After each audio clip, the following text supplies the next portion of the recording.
Assalamualaikum dan salam sejahtera.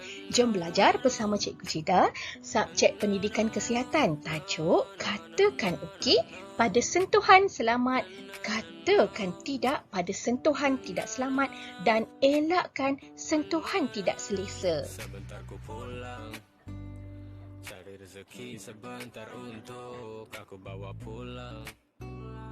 Untuk keluarga aku sayang. Jom kita ulang kaji apa maksud sentuhan selamat. Sentuhan selamat ialah sentuhan yang membuatkan kita rasa gembira, selesa dan positif.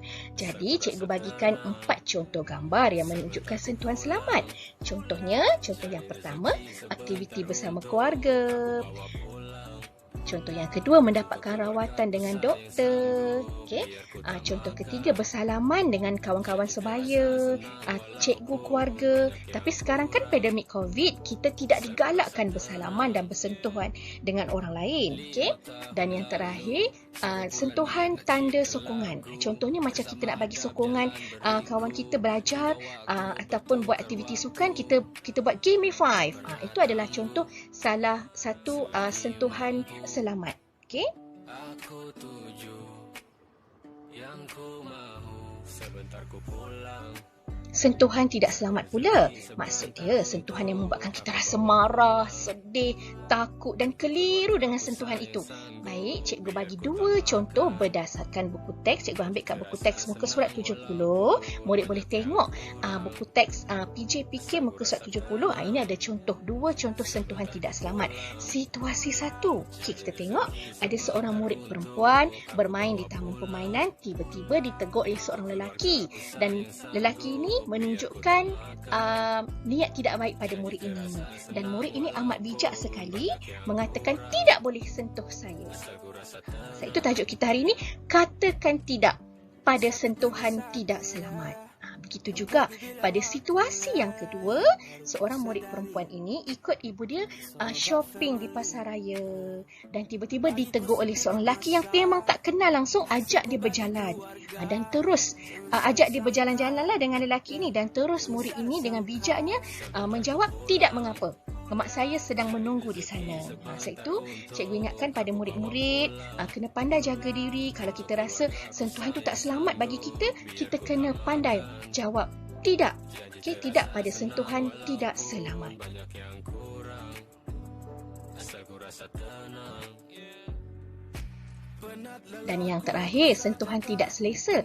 Maksudnya sentuhan yang mungkin selamat tetapi tak disenangi oleh kita. Okey, cikgu ambil lagi contoh daripada buku teks muka surat 71. Ada 2 situasi yang menunjukkan sentuhan tidak selesa. Ini situasi yang pertama, 3 orang rakan baik perempuan ini, 2 orang ni sedang berpelukan. Cuma kawan perempuan ni peluk dia terlalu rapat. Kalau macam kita pun, kawan kita peluk rapat sangat, kita rasa tak selesa. Mungkin kita rasa macam susah nak bernafas, nak bercakap. Jadi kita untuk bagi kita diri kita sendiri pun, kita kena jaga diri kita dan kita nak bagi kawan-kawan selesa dengan diri kita. Kita kalau nak peluk pun kita peluk dengan sederhana, dengan seadanya. Asalkan rakan kita pun senang dengan kita dan selesa nak berkawan dengan kita. Begitu juga dengan situasi ini. 2 orang rakan lelaki, 2 orang murid lelaki ni duduk dan tapi seorang ni dia sedang sentuh peha kawan dia. Jadi walaupun sentuh peha, tapi itu adalah menunjukkan sentuhan tak selesa. Cukuplah sekadar kalau macam kita nak bagi kawan selesa dengan kita, sekadar sentuh bahu, bagi semangat kat dia pun dah mencukupi. Tak perlu nak sentuh peha, okay? Dan kawasan dan bahagian tubuh badan yang lain. Itu menyebabkan rakan kita tak selesa dengan kita. Okay? Jadi maksudnya cikgu ingatkan pada murid, elakkan sentuhan tidak selesa, tapi kita kata okey pada sentuhan yang selamat dan katakan tidak pada sentuhan tidak selamat.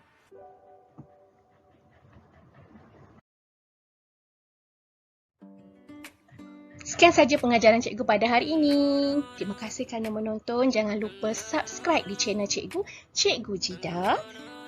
Jangan lupa jaga diri kita. Ingat, katakan okey pada sentuhan selamat, katakan tidak pada sentuhan tidak selamat dan elakkan sentuhan tidak selesa. Terima kasih semua. Selamat belajar. Assalamualaikum. Rezeki sebentar untuk